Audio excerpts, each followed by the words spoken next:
Hello, hello, good people of the world, and welcome to the first or the inaugural episode of the Foreign Take. My name's Nick. This is Cam, and today we'll basically be talking about the Super Bowl and everything related to that, as well as the trade deadline. So let's start off with the Super Bowl, Cam. Obviously, as a Seahawks fan, your second ever chip. How are you feeling? I'm feeling fucking fantastic. I don't mean to swear on the pod this early, but come on. I've been waiting so long for this. It's just little kid me is just so happy right now. Yeah, and I'm not gonna lie. I don't want to be one of those people to be like, I told you so, but I told you so. You were worrying all weekend, and I don't know why. Yeah. Like realistically, I mean, come on, bro. I understand we had the better defense, better team overall, but as a fan, you I have guess to worry, you're nervous. Shit can go wrong. Yeah. Well, I mean, I guess it didn't go wrong. I'm happy against the Pats. I mean, after to come full circle, we had play clock at 5. Pass is intercepted at the goal line. The incident last time. Yeah, you can finally, I guess, get over that. I understand it was it was not a great game if you weren't a Seahawks fan. It was terrible. But, otherwise, I mean, for me, it was absolutely great. A game for the football purists, I'd say, for sure. If you like defense, I think that was a great game to watch. If you're an offensive-minded guy, does anyone really like defense? Like who's guy. Yeah, but who's watching the sport for oh yeah, what a great tackle that was. Like no one's there for it realistically.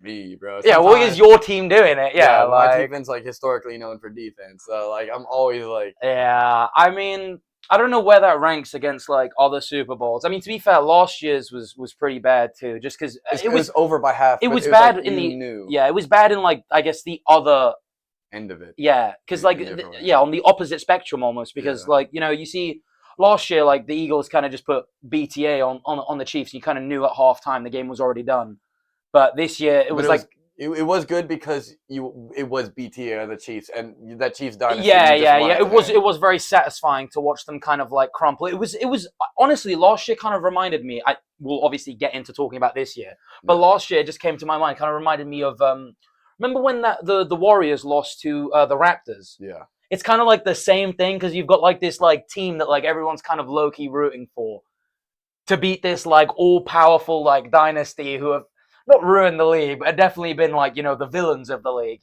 So watching them kind of fall apart was pretty. It's the same sort of thing. I mean, with this Super Bowl, I mean, the Patriots have been there so many times. I mean, they have 6 Super Bowls. Yeah. Let's end it. They made it again, we've seen you win enough with Brady. We don't need Brady Part 2 with Drake May. We don't need more. Yeah. I mean, they've just rebuilt that team so quickly. It's insane, isn't it? Because no one was expecting. They were expected to get 4 wins this year. They had 4 wins last year. So yeah, exactly. I can't remember what exactly they were being predicted, but weren't the Seahawks being the Seahawks? They doubted us. The Seahawks were predicted. The shittiest record. We were supposed to lose the NFC West. The Cardinals were supposed to win the NFC West. Okay, to be fair, anyone that says the Cardinals, all right. I don't know. Where do you find that? Somebody put up the graphic. I'm gonna put up the graphic later. This exact thing. If you looked at that division and you thought the Arizona Cardinals with Kyler Murray were gonna win that division, you're lost. You're stupid. You're lost. You're living under a rock. And maybe you think it's what you get? Yeah, 2017 you got drafted. 2018, something like that. Yeah. 2018 is Donald. Yeah, that's Donald Baker Mayfield. Yeah. It's around that time.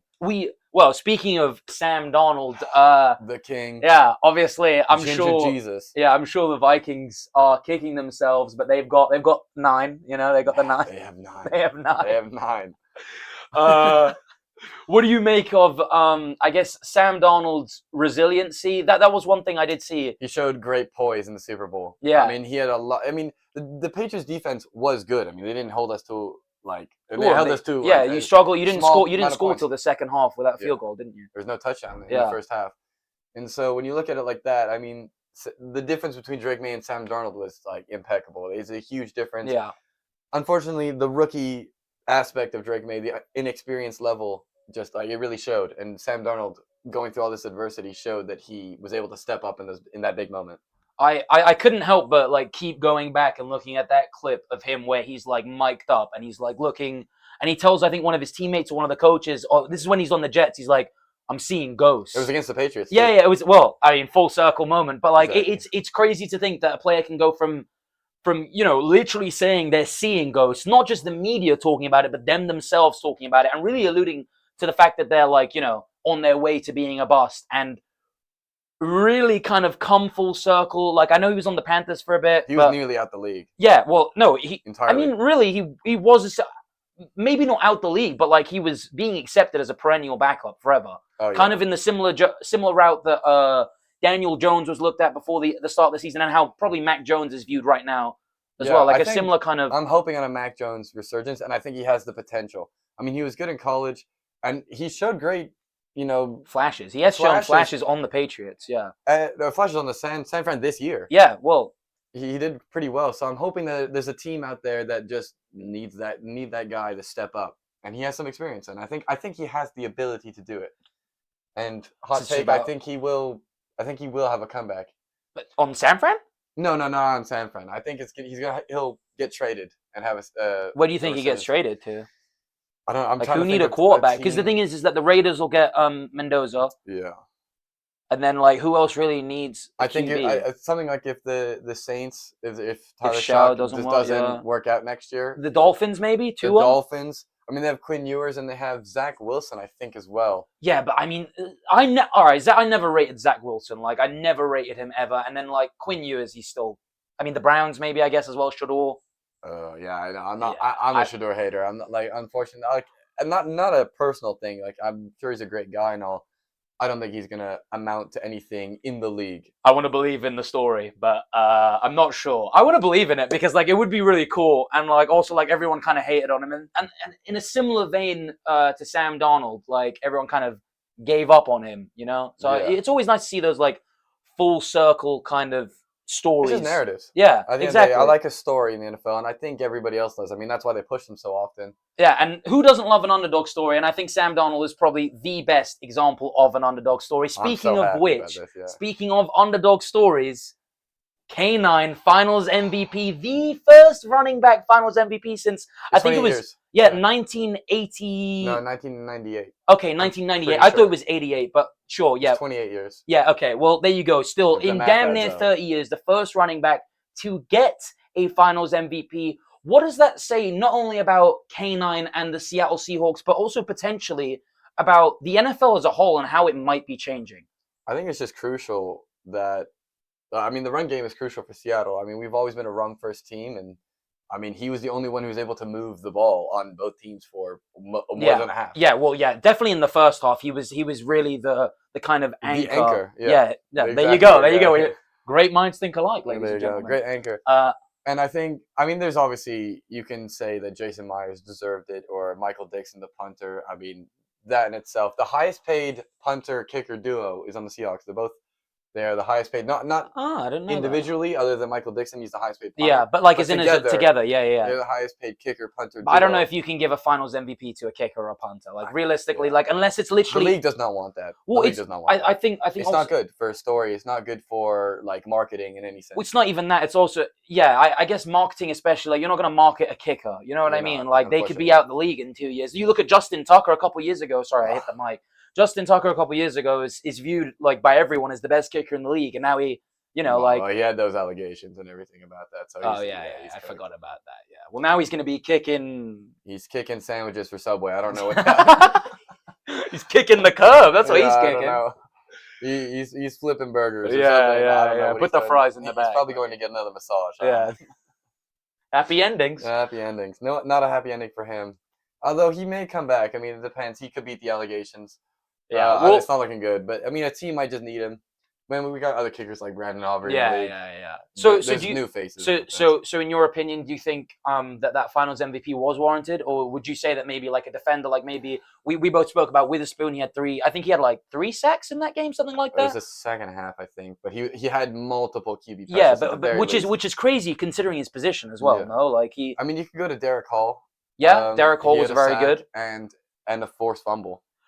I think honestly, you could basically pick anyone on that Seattle defense and be like, I would have just given it to the defense as a whole and been like, I love Reek, but I think Reek is like the only one who probably wouldn't get that. He let a shout out Reek. Shout out Reek. Shout out Reek. I wish he gets re-signed. That's another question we'll get to because there's a couple free agents coming up that on Seattle, like K9 is a free agent. Well, y'all will definitely have to sign He him needs up, to for be sure. re-signed. Especially off the back of a Finals MVP. But won't that make him more expensive? That'll make It him will. pretty expensive. It will no? make him more expensive. So are He's you a not young scared that guy. you might overpay him?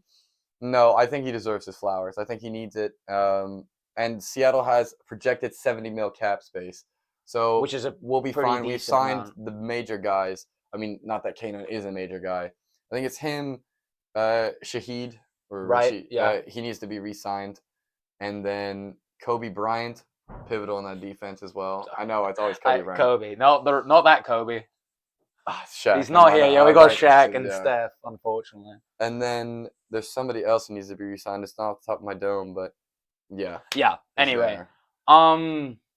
No. Yeah. Well, I guess in regards to that, what we could, I guess, flip the script and talk about the Patriots. What do you think about them and their future? Because obviously, Drake made not the best playoff run, sure, but we do have to remember that he's the second year. This is Yeah. he's a I think it's sophomore. second year. Yeah, he's a sophomore, right? I think so. Yeah, because last year was his rookie season. Yeah, that was their rookie Well, season that last makes year. sense, yeah. But yeah, you definitely have to be proud, I guess, as a Patriots fan, and look towards the future, even if things didn't necessarily go your way, and Drake May, there were issues, and particularly that left side of the offensive line was pretty exposed, I think, in that Seahawks game. 100%. They absolutely got dog walked. They were it was belt to ass on that whole O But- line.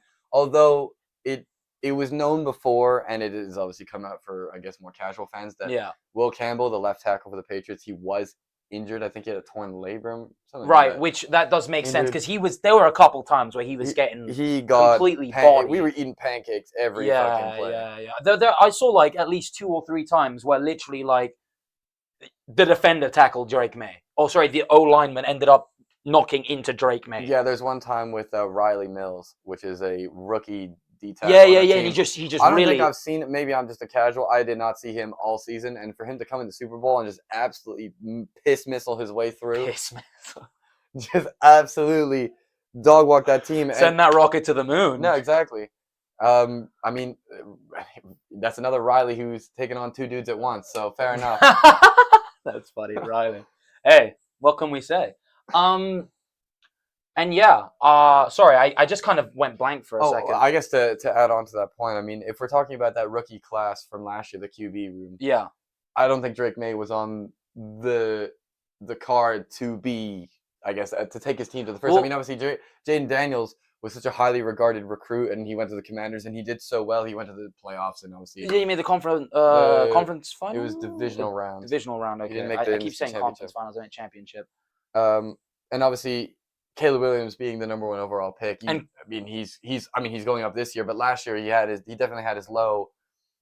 Drake May was not the guy you thought who would make it to a Super Bowl first in that QB class. Well, I think the thing about Drake May compared to the other 2 is that he's probably just the smartest quarterback out the 3. He definitely probably has the highest IQ. You watched especially Caleb play, and Caleb's just kind of he's very much that kind of gunslinger-esque. I'm gonna just. I mean, he's a pocket quarterback. He's good on the run game. I mean, I think it was against the Broncos in the AFC Championship. He had the rushing touchdown, and he can. Well, there were he moments can where use he his did feet. that in the Super Bowl. You did watch him run. Yeah. There were a couple times where he But made plays. if you look at that QB class and the main prospects that come out of it, I mean, he's the most pocket QB that you can think of between them. I mean, Caleb runs a lot more, so does Jaden. They both use their feet, and they're a bit more known in that QB style of play.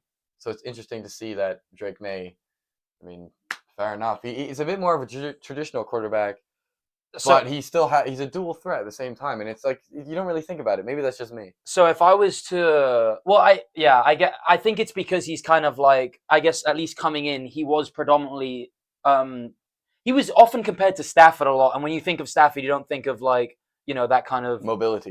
You don't think, but I guess he's Stafford plus because he kind of has that mobility. I don't know if he quite has the same arm as Stafford, No, maybe, but I wouldn't say so. I don't think Drake May's ceiling is going to be as high as Matthew Stafford. I don't think so.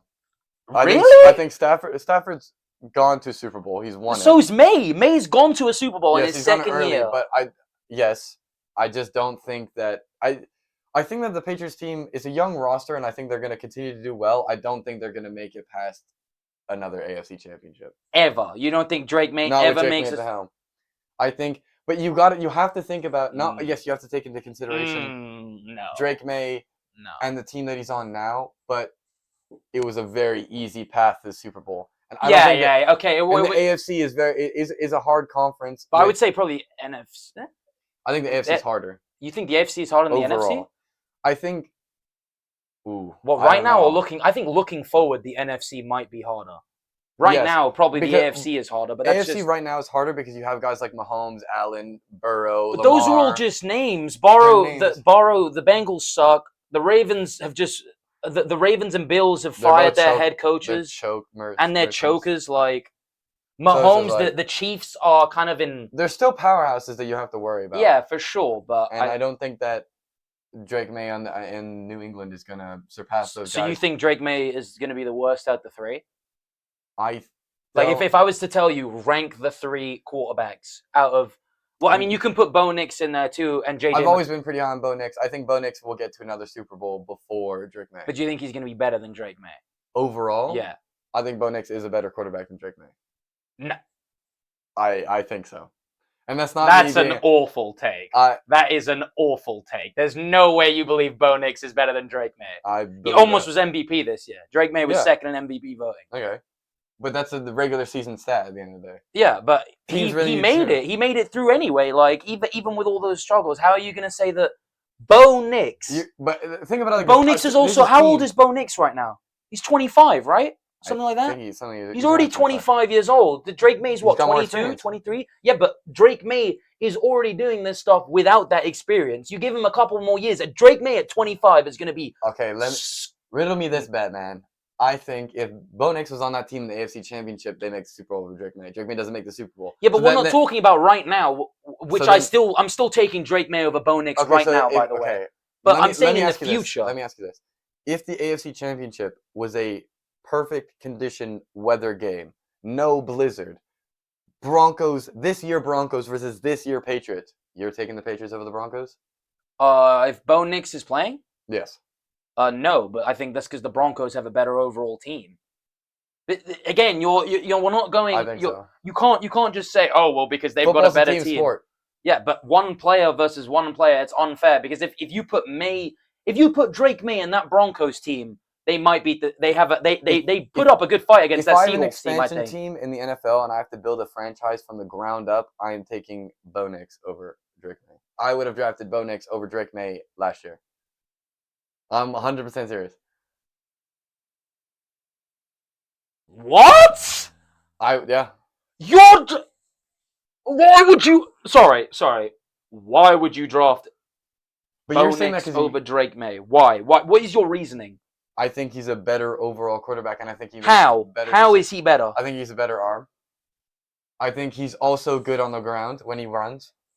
Drake May's better at running. I disagree. Drake May is a better runner than Bo Nix. I think you need to watch a Broncos game. I think you need to relook at a Patriots game because, like, how are you gonna say you think Drake May? Do you think Bo Nix is gonna be better than Jaden Daniels and Caleb Williams? That's not what I'm saying. But where does he rank then? I think overall, are we talking about what I think, or are we talking about ceiling? Because ceiling is like potential. Okay, ceiling between Bo Nix and Drake May, it's not close. Ceiling, Caleb Williams, Jaden Daniels, Bo Nix, Drake. Come on. I think the only way Bo Nix ends up being better than Drake May is if Drake May gets injured or just never becomes what he's supposed to be. If he becomes what he's supposed to be, he's gonna be Matthew Stafford with with a slightly worse arm but better mobility. That's what I see Drake May as. So then flip the teams. If you put Bo Nix on the Patriots and Drake May on the Broncos, who is doing better? Drake May on the Broncos. I disagree. 100%. I fundamentally disagree. 100%. No, we're not going to get into any sort of common ground here. 100%. That's crazy. I'm wearing orange, but like Bo Nix better than Drake May. I think overrated. Hey, we'll see what the people say.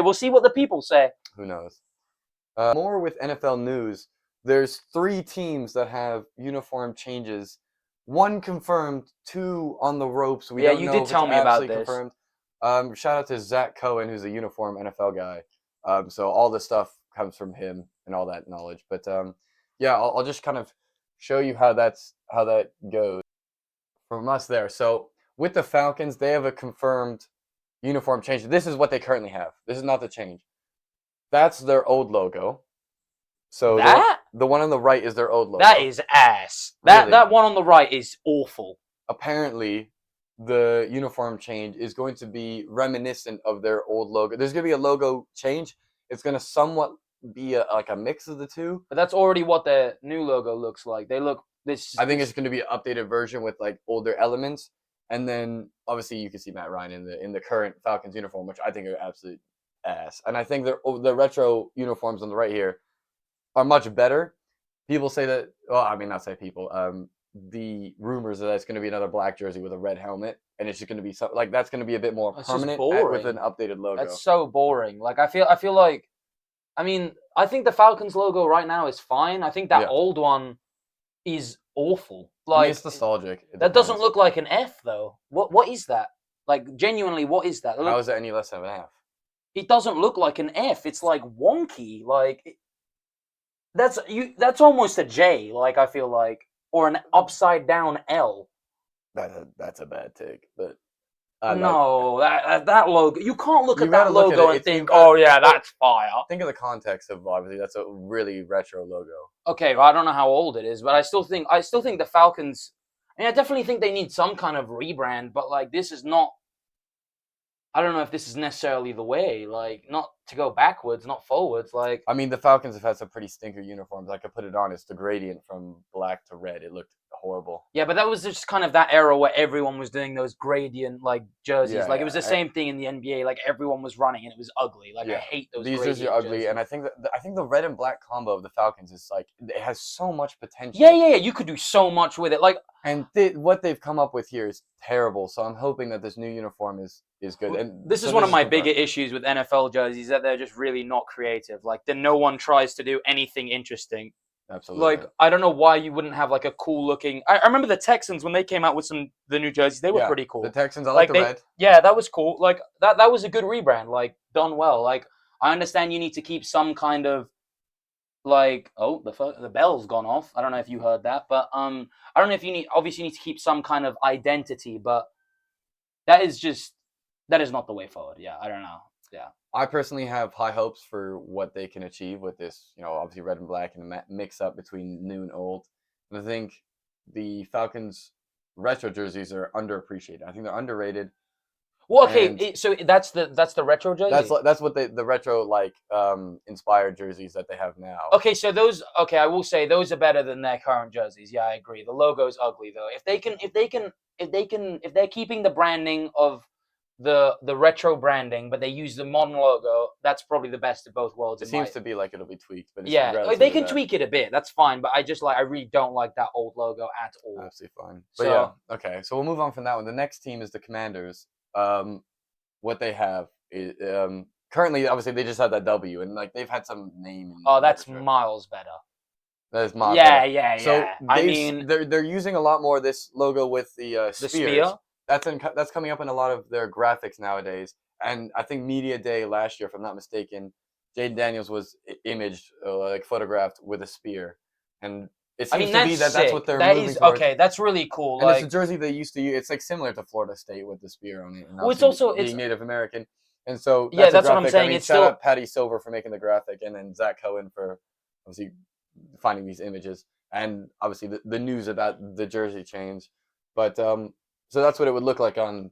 Well, I appreciate the fact that they're alluding to their history without like blatantly saying it, because obviously they were.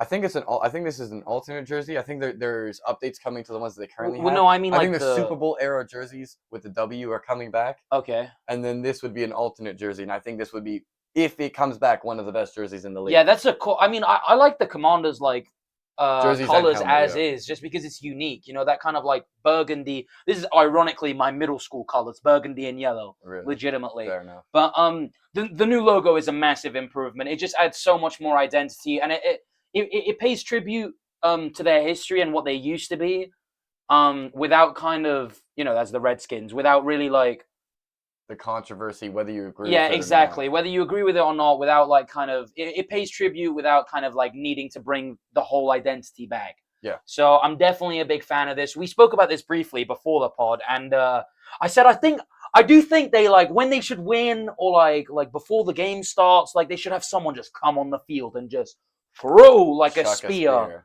and like there's music playing or something like that.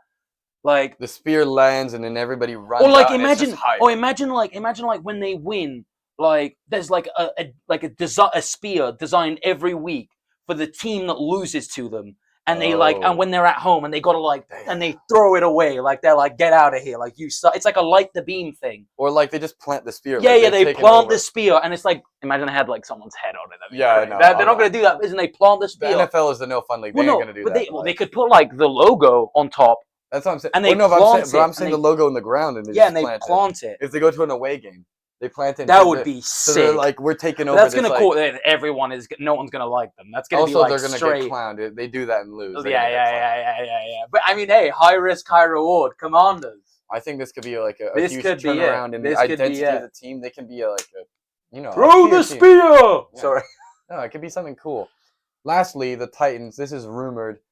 It's a bit of a logo change and somewhat of a rebranding. They need that. I'm not gonna lie. I think the Titans have the worst uniforms and logo in the league. I hate it. The Titans logo is. Trash. Why are they called the Titans? Do we know why? Like I what? actually don't even know. Other than the fact that it has a T in it. Like I feel like when they came up with this, they were like, what could we call it? And they wanted an alliteration. No, they literally just looked in like a dictionary and was like, or thesaurus or something. They were like, Titan. That's cool and powerful, and we're big and strong. Oh. I've never heard anyone be called. I can't. Every time I hear Titan, I think of the villain from Megamind. You know what I mean? No. Like that guy was such a goober. Like, so like, I just can't take your franchise seriously. You know what I mean? Like, Absolutely. Not with that. Are they gonna change their name? Like, they're gonna be. Oh, so let me actually show you what they're gonna look like. So right now, this is the logo without the flame, and that's kind of what it's rumored to be.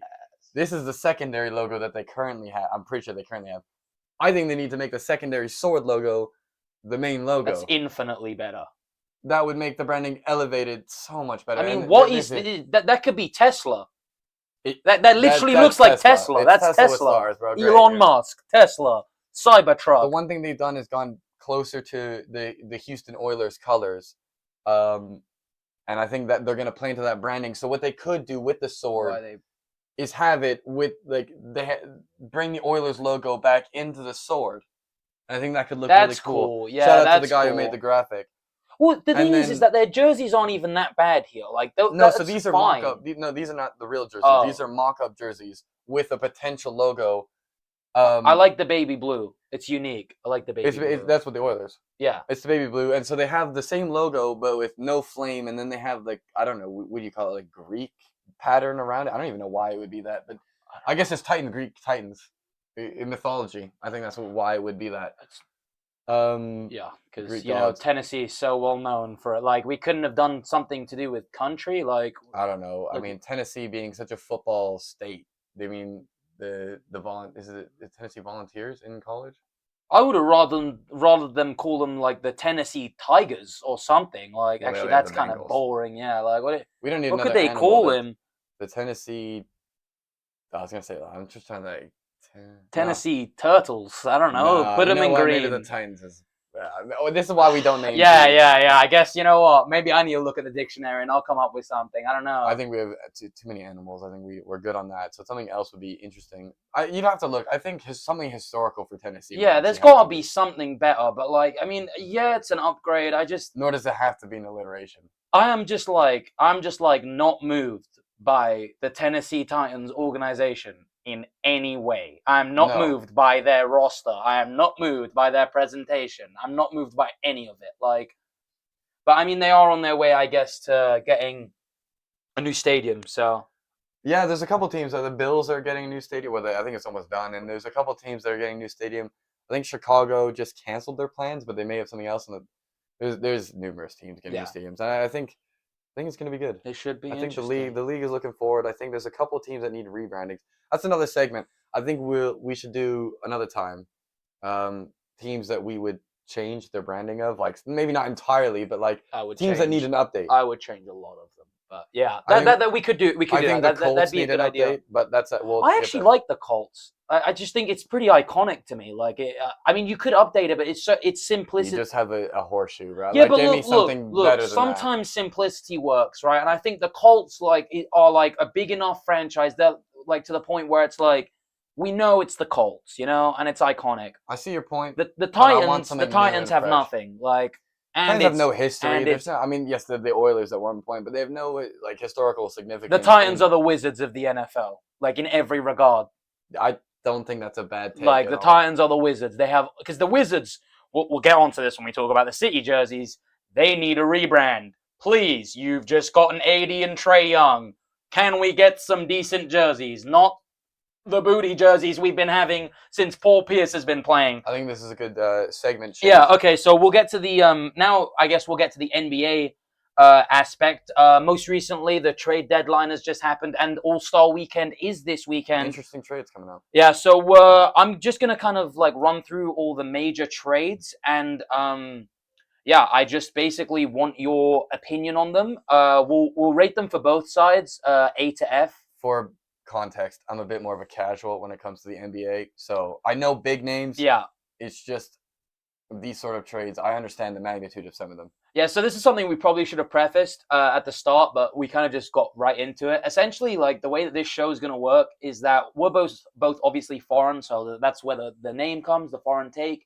But I'm predominantly someone who watches and talks about basketball, whilst Cam is someone who predominantly will talk about football. So basically, the kind of point of this podcast is, alongside you guys, the viewers, that we'll learn more about each other's respective sports, and then hopefully, eventually, we'll both be I guess, knowledgeable enough in both sports to the point where we can, run our own segments. But for the foreseeable future, I'll probably be the one like talking more in the basketball segments, and then Cam will be the one talking more in the football segments. And I guess the other person is more like a casual viewer. We're just trying to garner foreign takes, obviously, but not only someone who's foreign to the sport, vice versa, but more so just literally geographically foreign, and Yeah. it's not an American opinion. So hopefully we can get guests at some point who are also foreign and be able to take. And foreign take could also just mean like hot takes. They're just like, Yeah. absolutely foreign to everybody. And if you guys have any ideas, any takes, or even potentially want to come on the podcast, I mean, it's so early on that like you never know. You never know. We're just gonna see how this goes. Okay, so I'm going to go in. Do you want me to go by like big players, or how do you want me to do this? Just kind of go with it. Okay, we'll start with the first trade, which was this is obviously really late, but I think it's more relevant now that the Wizards made other trades. But Trae Young for CJ McCollum and Corey Kispert. Yeah. So What do you think? Hawks to Wizards trade? It's definitely impactful for Trae Young and the Hawks, seeing as he was their guy for so many years. Yeah. Now going to the Wizards, I mean, is he washed? Is he like they're selling low at this point? Yeah, almost. So the thing is that they're selling low because of the emergence of Jalen Johnson. So Jalen Johnson this year, first time All-Star, he's been averaging at least something like 20 like 8 and something. I can't remember specifically, but he's been very good this year. And they also just have other pieces. And whenever Jalen Johnson and Trae played together, they just weren't very good. Trae struggled with health issues all year as well. And they kind of had this idea that they were going to partner him and Porzingis together. But both of them, I mean, they're just so injury prone. It's ridiculous. I think honestly, on the Wizards' perspective, from the Wizards' perspective, Wizards definitely won the trade. Yeah, 100%. I mean, I think you get a player like Trae Young, and you give up CJ McCollum, who's an expiring contract, and you give up a young player who's solid in Corey Kispert. He can shoot the ball well, but he's not a needle mover, right? And No. and someone like Trae Young, like we've seen at his best in 2021, when a team is built around him. Sure, it's a weaker Eastern Conference, but the Eastern Conference right now isn't that strong anyway. We've seen him be able to get to the conference finals, and like we've never really seen Trae Young actually in a squad that has a chance at a title, and that might be because of him. But Do we think the Wizards are gonna get over that hump though? Well, I don't know. I don't think Trae Young has it in him. especially at this stage in his career. And I don't think the Wizards, as an organization, is a winning organization. The problem is that he's such a liability on defense. It's like it's no matter what, like no matter what he provides on offense, you can find players that do that and also can defend better. Even someone like Luka who can't defend at all, at least he's tall.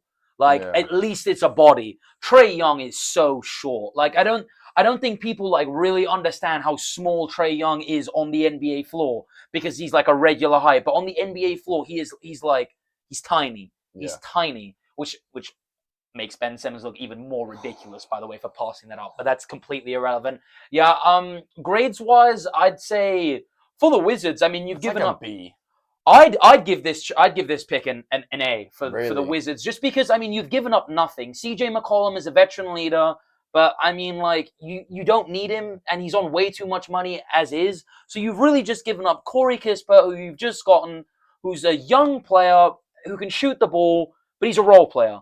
And the upside here is tremendous because realistically now you have this duo in AD and Trey alongside yeah, we'll get onto that. Alongside I hate AD so much. alongside the likes of He's Alex not winning Sarr shit. and George, and there are a lot of good players on that Wizards squad that might be going under the radar. You know what? Bob Yeah, I Carrington as forgot well. AD got traded to the Wizards. They're not winning Well, shit with AD on the floor, bro. We'll get to that. So I'd say on the Wizards perspective, I'd give it an A, and then for the Hawks, maybe like a C minus. I think it's a bad trade, but I understand why you do it. You're kind of done with this Trae Young era, and the way that your team's forming. You gotta move on. Well, yeah, it's also Gotta move because on. there's been a real emergence of Nickeil Alexander-Walker. He's been really good this year. You got him and Dyson Daniels at the guards. They're just very good defenders who can shoot the ball, and it just really fits that roster a bit better. So I'd say maybe C plus. I don't know. Let's see. What would you give it? I'd give for the Hawks. I'd give it like C plus, maybe B minus, but like that's if you're really being positive. And I think I'd give the Wizards a B at best. I don't know. I don't think with the being a liability on defense and just being at this late stage in his career, I don't think Trae Young is going to elevate the team. That like I think he'll elevate the team, but I don't think it's going to be enough to where it's going to be like a serious difference maker. Yeah, well, I think they'll be competitive in the East, but this will all come down to health because I mean AD and Trae Young both have. AD is going to get injured, so like you just have to say that defender's off the floor. Probably. Okay, next trade. So Utah get Jaren Jackson Jr., John Cockner, Jock Landale, and Vince Williams Jr. Basically, they get. Who are these guys? Well, okay, Landale's actually pretty good. JJJ, He's a bit, yeah. So basically, they get Triple J in return for Kyle Anderson, Walter Clayton Jr., Tyler Hendricks, George Niang, and 3 future firsts. Basically, Taylor Hendricks, Walter Clayton Jr., they're young players. Kyle Anderson, decent role player. George Niang is fine. And how are the Jazz performing? Like in recent years, how are these? They're bad. They've been really bad. So these are good picks for the Grizzlies. Yes. I don't know I don't know the specific picks if they gave up theirs or other teams' picks. I'm not sure about it on this trade, but I am on different trades, but not this one. If it is their picks, then I'm pretty sure we can search it up. Hold on. Let me search it up. While you're searching it up, would you be able to answer like how good are the prospects coming out in these upcoming drafts? Is it worth it to get all these first round picks for Memphis? Are these prospects that they can actually build a team off of? I mean, I think the era with John Morant is over. Well, so I think considering the fact that this era for the Grizzlies is over, they've actually done a really good job getting a lot of resources for these players. They got, with Desmond Bane and Triple J, who's having a very bad year as well, by the way, this year. So they've sold him at a point where he's on a max contract, so he's on a heavy contract in his first year. And it's clear things aren't really working out for the Grizzlies. So they've managed to get rid of him for 3 first-round picks, some young guys, and a couple role players. I think it's a really good pick. I think it's a really good trade for the Grizzlies. I'd give it an A+. Really? I was kind of suggesting in my own head, I was like, this is like a nothing trade. It's just kind of like you've equally benefited, and it's just like it's okay. But they're realistically Memphis and Utah are both like irrelevant teams. So I think. At the end of the day, I think this is just kind of like but these it's a trade that it's probably beneficial in some way for both. And they probably it's just going to ultimately end up being a whatever trade come Well, this upcoming season. you say that, but Jaren Jackson Jr. is a former Defensive Player of the Year. Yeah. So I mean, I think if he remains the same as he is this year, then I think it becomes a nothing trade, and it's just like we won't speak about it come the season. But I think if the season starts and he has a strong start, then I think this is a beneficial trade for Utah. They'll probably shut him down soon. The Jazz are already like on their way to tanking, but like if you look at how their rosters like built up, the Jazz right now are one of the worser teams in the NBA. So they'll probably get a top 8, top 10 pick, right? Yeah. So then you look at their roster as currently organized. And now but they've also now just given up 3 first-round picks again. I don't know if is it. Yeah, but it's not this year's. It's not this year's. They've not given up this year's. They've given up future first-round picks. Okay. So that's the crucial thing. So they'll get a top 8 pick this year in a draft class that is pretty good. It's pretty. Right now this year, the top 3 kind of like are the clear best 3, and there's a drop off. But those players are all still very good, and they don't really need a star player because they'll have Triple J at the 4, not the 5, because they'll have Walker Kessler at the 5. Yeah. Then they'll have Laurie at the 3. That is a tall forward front court. But is it a good enough 3 there? Well, I think they can all score, they can all rebound, and then you're just looking at your guards really. But I mean, this year the Jazz have done a pretty good job at kind of finding guard rotation. Right. I forgot. Sorry, just give me one. Yeah, because obviously they do have Ace Bailey, who they drafted this year, Yes. top 5 pick. He's got a lot of hype behind him. You could play him at the 2, you could play him at the 3. There are a lot of different options, and also Keontae George this year, who's been playing at the 1, has been really good. I don't know what. Let me check what he's been averaging. So is the future looking bright for Utah? I honestly think the future. Yeah, he's been averaging 24 this year, 24 on 45% efficiency. That's not bad. He could use to be a bit more efficient, but again, like next year with Triple J and a top 8 pick and Ace Bailey getting more comfortable, I think the Jazz could probably be a 6 seed next year. I mean, really? Well, you look, the Suns are a 6 seed right now. That's true. The Suns are a 6 seed right now, and no one expected them to do anything. I think like that is a very well balanced squad, and also that's a squad that will defend pretty well. That's something that we need to acknowledge too. So I don't think the Suns go back. No, the Suns. That's more of a fluke. I feel like they didn't really. I don't know. They're just kind of disproving a lot of people. That's because again they have a lot of good role players. You look at Dylan Brooks, Grayson Allen, people like that kind of stepping up. Their bigs have been pretty good as well compared to previous years. They had Nurkic, he was awful. But yeah, overall, I think we should just grade this and move on. I'm yapping about the trade. I thought it was pretty interesting. It's just because I really wasn't expecting this move to happen, essentially. But yeah, for the Grizzlies, I'll give this an A+, and for the Jazz, A-. I like the pick. 3 firsts might be a bit much though. Almost equally beneficial. It's a trade. It's kind of a win-win trade, but I think the Grizzlies got the better end of it because Triple J's been pretty bad this year, and Triple J also doesn't want to. He didn't really look like he wanted to go to Utah. I don't think anyone wants to go to Utah. I mean, it's a beautiful place, but it's a small market, and there's nothing. It's not a city you want to play. Yeah, he looked pissed in his first game. He looked really pissed. But yeah, they'll tank this year. I actually don't know who I'd rather play for. I think as a team, I'd probably rather play for the Grizzlies, but yeah, I think the Grizzlies. I think the Grizzlies edge winning that trade, but like I think it could be a win-win trade. Next trade is the Clippers getting Darius Garland, and then the Cavs getting Harden. Harden, he did pretty well in his first game of the Cavs. Yeah, but he's 38. I'm 36. He is 38. You've given up someone who's 10 years younger. Yeah, and you've attached a 2nd-round pick. I definitely think it was a better trade for the Clippers. Yeah, I just hit my mic. Sorry.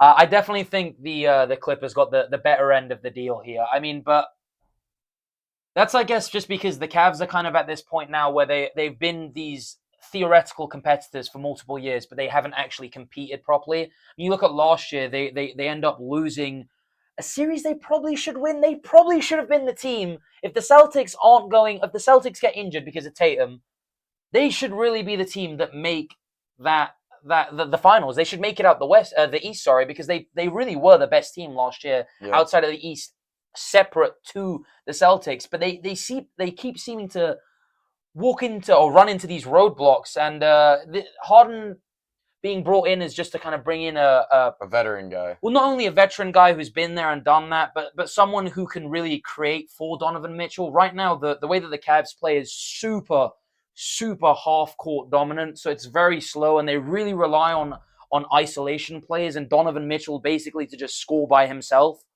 which is great right now, and he will do that. But in the playoffs, when defense is more rigorous, when it's more aggressive, when foul calls aren't as frequent, Absolutely.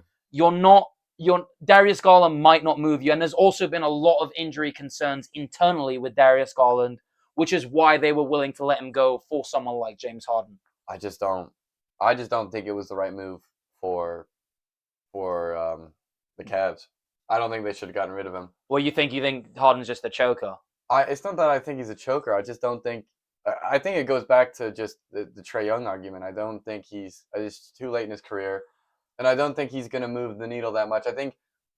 Well, he doesn't necessarily need to because he's got Donovan Mitchell, Evan Mobley, Jared Allen. Like they've got a really good squad. And I think they had the potential to do something with Garland there. I don't think they needed Harden to push to get that extra push. The problem is that Garland's really injury prone, and Garland and Mitchell don't play well together. Because they're both pretty. On that note, then sorry to cut you off. It's more so than to say I don't think they should have traded for Harden. I think they should have traded for someone else. Yeah, I do understand that. Definitely, someone of his age is just you. I mean, you're really just hoping you've got a small window of what this year, next year, and then I think after that, Donovan Mitchell's contract runs out. At which point, I expect him to leave if they don't get to the finals. At least, yeah. He's not going to stay in Cleveland. He's going to be able to go to a place where he'll get a better opportunity probably. Just because this Cavs roster on paper looks really good, but the problem is they just don't always mesh well, and there's been a lot of coaching issues. So I'd give it I'd say for the Clippers, this is a B+. I'm giving it for the Clippers, I'm giving it like a A-. Yeah, I could be convinced for an A-. And then the Cavs, I'm giving like a C+. I'm going to give it a B- just because Harden's been really good this year. He's a pass-first point guard, which is what this team has been desperately needing. That's why they brought in Lonzo in the first place, ironically, off the bench. I know he was Lonzo's not good. But yeah. All right, that's my guy. But yeah, I would give it a B-. Okay, we did touch up upon this briefly, but the AD trade. So AD, Jaden Hardy, D'Lo, Dante Exum for Chris Middleton, AJ Johnson, Malachi Branham, Marvin Bagley III, 2 firsts and 3 seconds. A huge roster swap here. I mean, I say huge in the grand. It's not that big. It's a lot. of 4 players for 4 players, and then it's an abundance of picks. It's a lot of nothing. You're just kind of like, I guess neither team had faith in the roster that they built, and I don't think Anthony Davis is the guy at all. I think he's injury prone. I think he's bad. I'm not about him. I don't think he's gonna change this team at all. I think he's only going to hinder it. He's a crybaby. You touch his leg and he's all down. Right. Well, I think obviously your personal opinions on that's the point, AD aside, I think the big question about AD is always whether or not he's going to stay healthy. He's really struggled to stay healthy during his time in Dallas. But if we can get like what we saw on that at the back end of his Lakers spell, he's going to be playing the 4. For the Wizards, which is something he didn't do in the Lakers. Yeah, but this is something he hasn't done really since 2020. Yeah. Well, you could argue. Well, I guess on the Mavs when he has played the 4 a lot. But that is his best position. He's gonna have Alex Sarr next to him. Alex Sarr, who's had a really good year, probably the best prospect in his draft. Now looking back at it, there's that 2024 draft that was really bad. Yeah, I remember. Yeah, he's probably the best player that's come out. Him or Stephon Castle, you can go either way. Stephon Castle. I'm saying Castle. Yeah, you're saying it in my accent. There you go. It really is a foreign take. He dropped 40 tonight. Yeah, 40-point triple-double. Nuts. Yeah, well, I would have traded him, but I would have traded him for Giannis. But if that trade was available at last summer, Stephon Castle and I guess the entire guard rotation of that Spurs team is insane. Like you look at it, they've got De'Aaron Fox, Stephon Castle, Dylan Harper, and Dylan Harper was picked before Colin Canapel. Yeah, and VJ Edgecombe. Like he was the 2nd overall pick, and going into the draft, it was Cooper Flagg, Dylan Harper, Concanopoulos, and VJ Edgecombe. Like they were that was the perspective. So like that is a really good roster. But getting back to this, I think I was gonna say I don't think D'Angelo Russell's like anything worthwhile at this point in his career. And what he's D'Lo doing. is really strong. I think He's just getting passed around now. Yeah, D'Lo really struggled on the Mavs. He actually ended up. He was supposed to be their point guard because they didn't have a point guard going into the year because Kyrie was injured. Yeah. And he was supposed to like kind of fill that role, just get some scoring, but he's been really poor. He's just been coming off the bench and not really doing much. Been super inefficient as well. Probably is one of his worst years in the NBA. Full stop. I like Dante Exum. I like Jaden Hardy for the Wizards. Honestly, I think the Wizards win this trade. I disagree.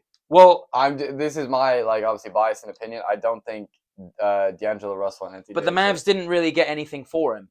Yeah, I'd rather just offload him at this point. And they got 2 first-round picks. Yeah, but those first-round picks are terrible. This is the thing about this trade. This trade, when you look at it, it looks like the Mavs got a good return. But when you think about AD's value, and then you think back especially to the Luka trade, we look back, and you know how much Luka went for? Luka went for Chris Middleton and 3 first-round picks. Yeah. That's what Luka's gone for in the end. I mean, that's the economy nowadays. That is blasphemous. That is blasphemous. No, that's not the economy for Luka Doncic.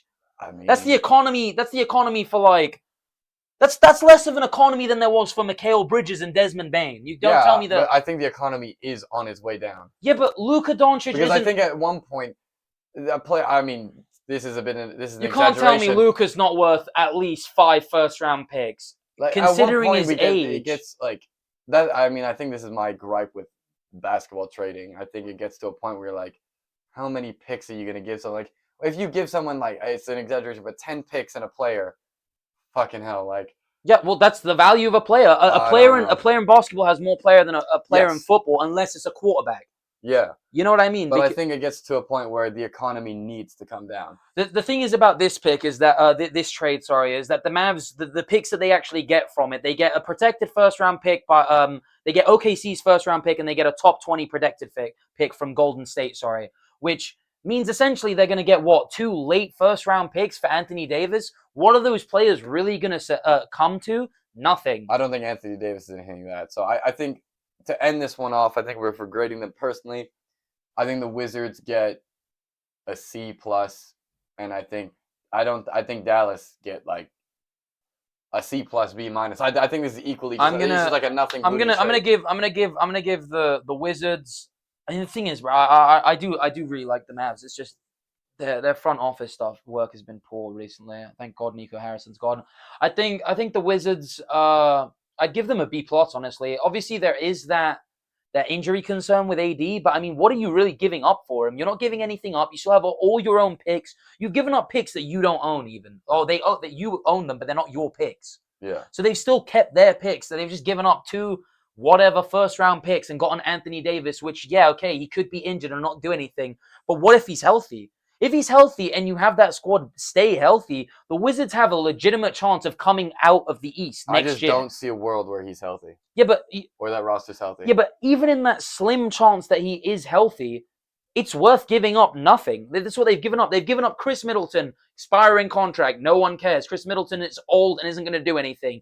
AJ Johnson, Bagley, none of those things are moving me.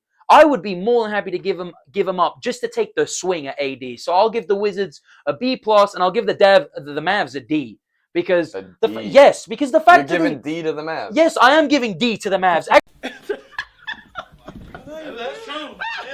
Actually, you know what? The Lakers and the Wizards just gave D to the Mavs because they've given up Luka Doncic and gotten Chris Middleton, who's old and sucks. And he doesn't suck, but he's just an old role player now that's a good veteran to younger guys, right? But they've gotten him, some role players, and 3 first-round picks, 2 of which are useless. Yeah. 2 of which are going to be 20 to 30. Pick 20 to 30. So, yeah, I will give them the D, just like every other team will continue giving them the D. Yeah, I mean, I think that front office is just like Adam Silver gave them the D. That front office is terrible. I mean, they received some voodoo magic getting the first round pick this year. Yeah. Other than that, it's pretty much they've bent over to the rest of the league and said, "Yeah, please, take everything from us." I guess the one bright spot for the Mavs is that now they can fully start rebuilding around Cooper Flag, who Who in the Holy long shit, run, this who thing's in the going long run, I know crazy. this is a bit premature. In the long run, you've got to think because of his the fact that he's a two-way player, right? Yeah. He could end up being not necessarily better than Luka Doncic, but more important and less of a potential liability. Do you Because think that's the Cooper big Flag can become the new face of the league? Or who do you think that's is currently? that's It's something that we unloaded. don't know. That's something that we don't know because like if Wemby stays healthy, I don't see how he doesn't become the best player in the league. And if Wemby stays healthy, he probably becomes the best player ever. Ooh. I mean, he's already, in my opinion, Ever? prime for prime. Not Ever? in terms of longevity, but prime for prime. I've never seen a defensive player like him in my life. I've never seen a defensive specimen like Wemby. This is if he stays healthy, though. Yeah. I think he might be the best defensive player ever. The best overall player ever. He's 7'5", shooting step back threes, handling the No, ball. no, I He think can dunk without jumping, basically. Like, if he stays healthy, how are you going to beat that? no, of course. I think I'm thinking of obviously with injuries turned on in this sim. Okay, yeah. If injuries are turned on, Cooper Flag has a very good chance because I don't see him getting injured very often. I see him probably putting on a bit of muscle, a little bit of muscle, I not think too he much. needs to. Yeah, Little he bit. definitely does. But this is how these players come in. You remember course. Brandon Ingram was really skinny. He's still Absolutely. skinny, but I mean, Wemby was super KD skinny. as well, I mean, really he's still skinny, skinny. but Wemby was like Yeah, a yeah, twig but when he they came in. put on a bit of muscle in their first off season. That's something that always happens. But yeah, definitely potentially. We'll see. Okay, now we've got we'll talk about this quickly. Not that big of a trade in the grand scheme of things, but Jared McCain going to the Oklahoma City Thunder in exchange for I think one the first round Sixers pick just sold him for a bag of chips and some seconds. they sold him high. No, they fucking didn't.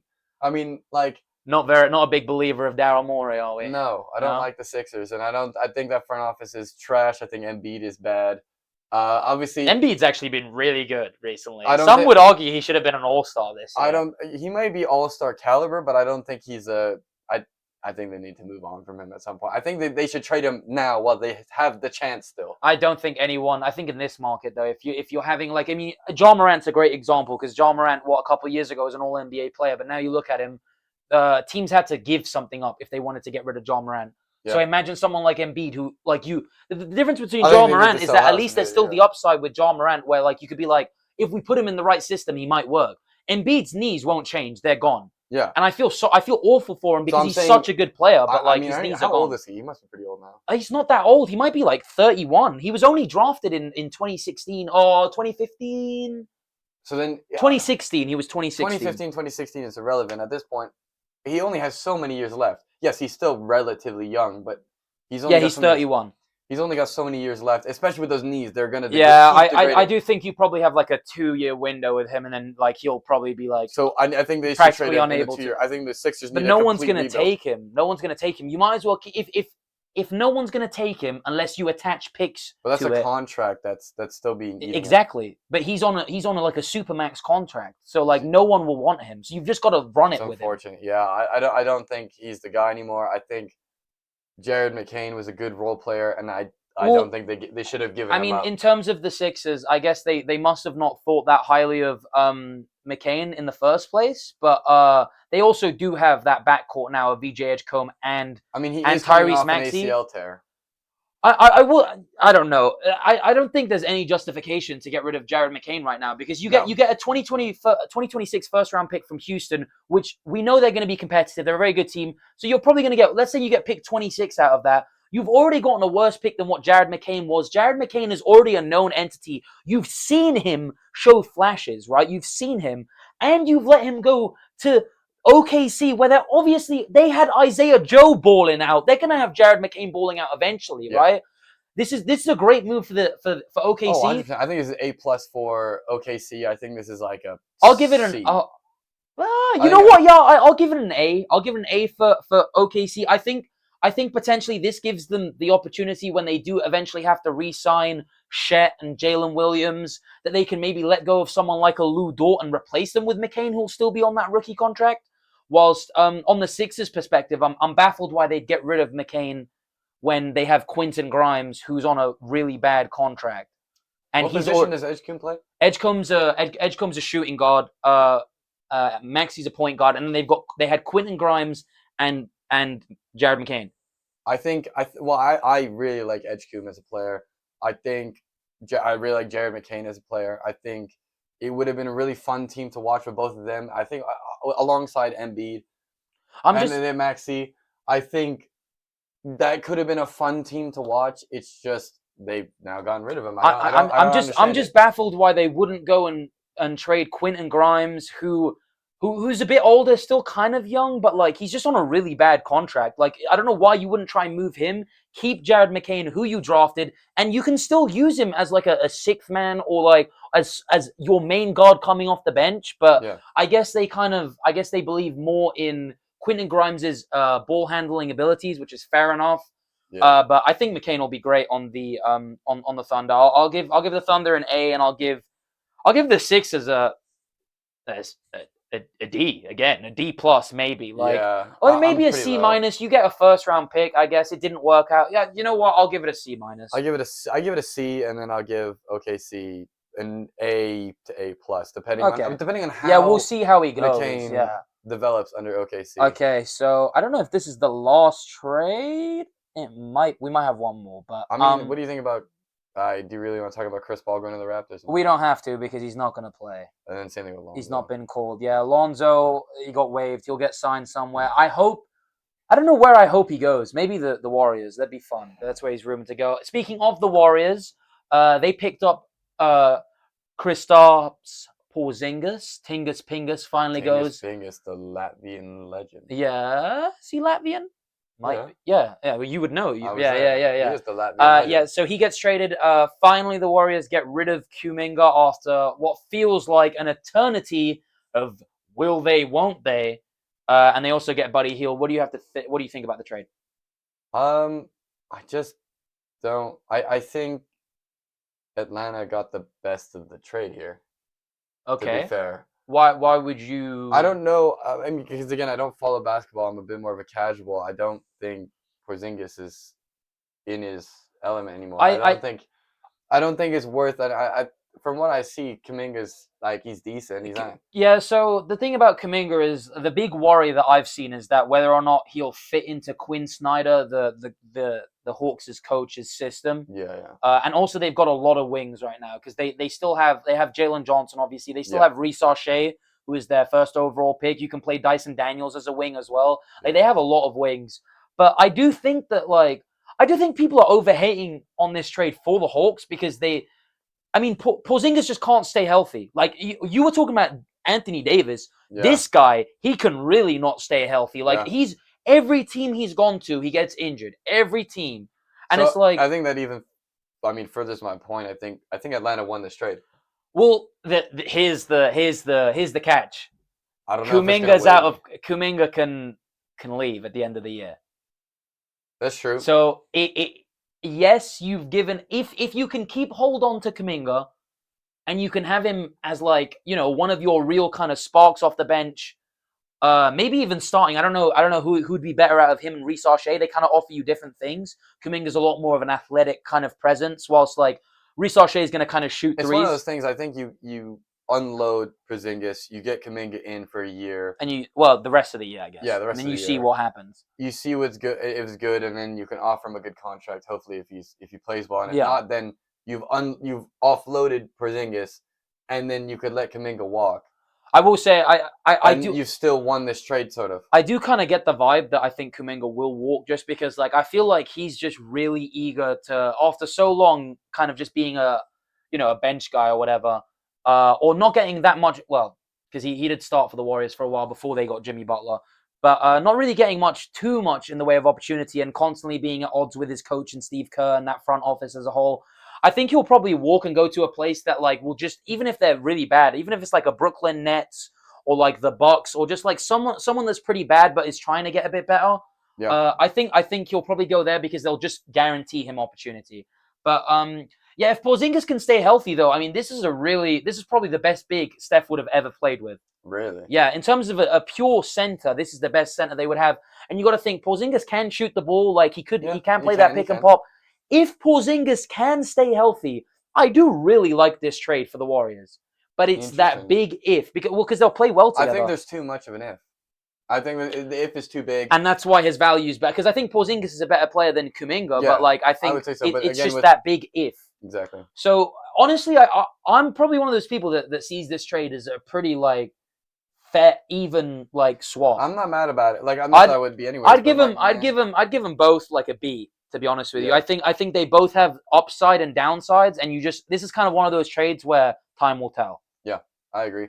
So yeah, I think that's all the trades. I guess the two people we didn't talk about that didn't get traded were Ja Morant and Giannis. Yeah. I guess we can talk about them briefly. Very briefly, we'll just say I think they both need to go. I think they both want to leave their respective teams.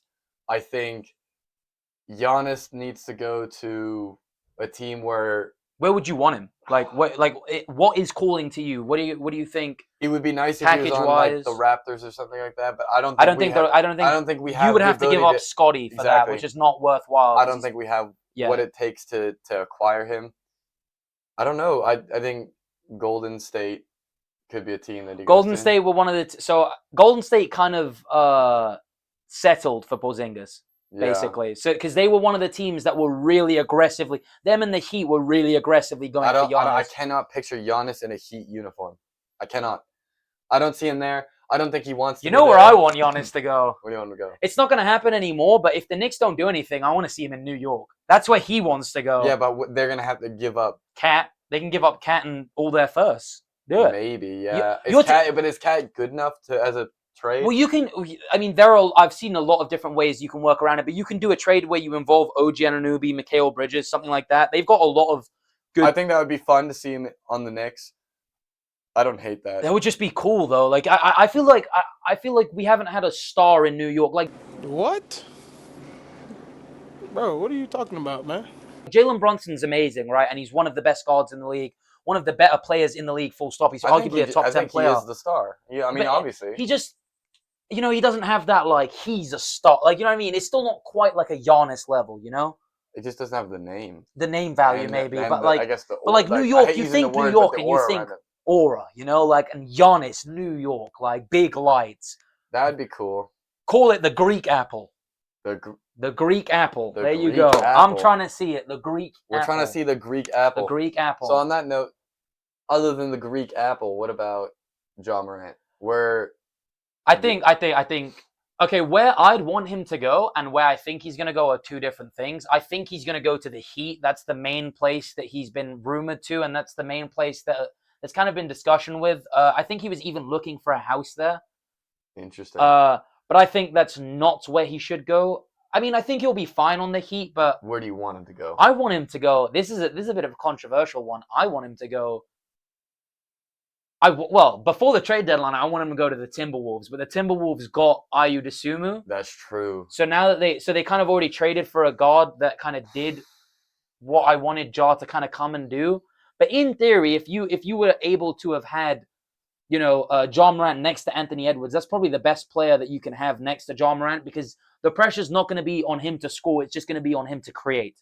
Right? Yeah. So any scoring stuff is going to be extra stuff. He'll be a secondary scorer and a primary ball handler. I think the Wizards should have traded for him instead of Anthony Davis and D'Angelo Russell. Who? Ja? Yeah. No, Ja and Trey would be terrible together. That's a bad take.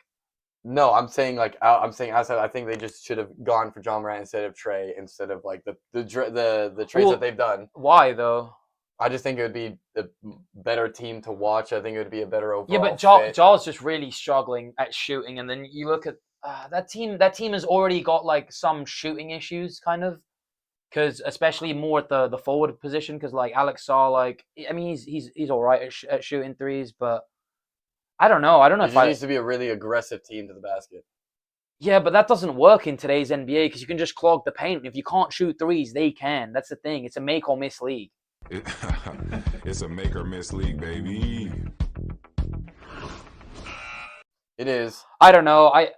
Ja wouldn't have gone to the Wizards. I don't think Ja's going to go anywhere at this point. I think he's going to live and die in Memphis. I don't know. I genuinely right now have no idea where he'll go. I think he'll go to Miami, but I don't think they'll give up anything for him. No one wanted to. And no. Yeah. Like the Bulls, maybe? Well, the Bulls have way too many guards as is. They just got Jaden Ivey, which we'll Yeah. see here, and Simon. So they have But Josh Giddey. I'm trying to think of alternate reality trades with teams that have traded for a guard. Would it have been more beneficial to then go for Ja instead of the guard that they've got? Is more so my thought. No, because the problem is with Ja right now is that teams view him as a negative asset. Considering his contract and how much he's being paid, it's a negative asset. That's why teams at the trade deadline want. The difference between him and Trey is that the Wizards looked at Trey and still thought, well, we can still win with you. No one in the league thinks they can win with Ja Morant under his current So is contract. he just going to be pushed out the league at this point? He won't get pushed out of the league, but right now, you're seeing in the NBA this kind of transition to these smaller guards who aren't very good defenders and are very lazy defenders in general. I think defense in the NBA is a problem in itself. Well, it's starting to come back a little bit because these guards that are smaller and can't really defend and or choose not to defend because like Luka doesn't defend either, and that's a problem in itself. But they're losing value because everyone else is getting better, realistically. And I think we're kind of starting to fall into more like a wing dominant league rather than a guard dominant league. Like now wings are really starting to be the main thing. Whilst like you look a couple years ago, like it was very guard dominant. Like we've gone from having a big man league to kind of like more of a guard dominant league. And I think now we're kind of, transitioning into this league where like the most valuable players in the league are wings who can shoot and defend. Yeah, three do you and D have Ja wings. go to the Lakers as a bench player? No, way too much. Because they got to get rid of LeBron and they need to get a big man. But like, yeah, but it's just not worth the contract. Why would I have that? I can get someone else off the bench. The Lakers can afford it. They can't, not right now. In the market, I'm saying if they get rid of players, obviously it's a trade. They have to get rid of LeBron. LeBron's not going to Memphis. No, LeBron's either going to go. He'll opt out and go to the Cavs, but like I still wouldn't. I would rather spend my money on role players than Ja Morant. Absolutely. Yeah, you got Luka and Austin Reeves. I'm They're trying better. to think of something on the fly of like where he could go, and I just. It would have to be a team rebuilding. Maybe you can go to the Clippers. I don't know, like and lose there. I don't know. I do like Ja Morant, and it sucks to kind of watch this fall off for him and like Memphis as a whole because it was nice. I don't really feel bad. He fucked around and found out. Yeah, that's the part of you where you can't feel bad because I mean he is responsible for a lot of this. But yeah. You want me to? But yeah, no. Thanks for watching. This has been the Foreign Take. It's a bit of a pilot episode. We're trying to figure out how all things are going to come together and how the segments are going to flow. It'll get better as we go on. It's obviously not going to be perfect early on. We're still trying to, like Cam said, work out a lot of different things. Hopefully, once this is edited, it'll flow pretty nicely. But yeah, next week we'll rank the city jerseys. Yeah, that's what we were supposed to do today, but we ended up yapping too much. Sorry. Much time. But let us know if there's too much dialogue and we need just more like hard hitting opinions and just move on. Yeah, we're very early on, so like if you have any notes or opinions or like ways you want us to do the show, like just give a comment, send a message, and don't send. Why'd I say it like that? Send a message. Send a message. Unk over here. Yeah, bro. Unk. Send a message. I'm going back to my Scandinavian roots. Message on the Facebook. On the Facebook. I don't have Facebook. Yeah, but anyways, this has been the Foreign Take. Mate. Thanks for listening. Like, comment, subscribe, and Deuces.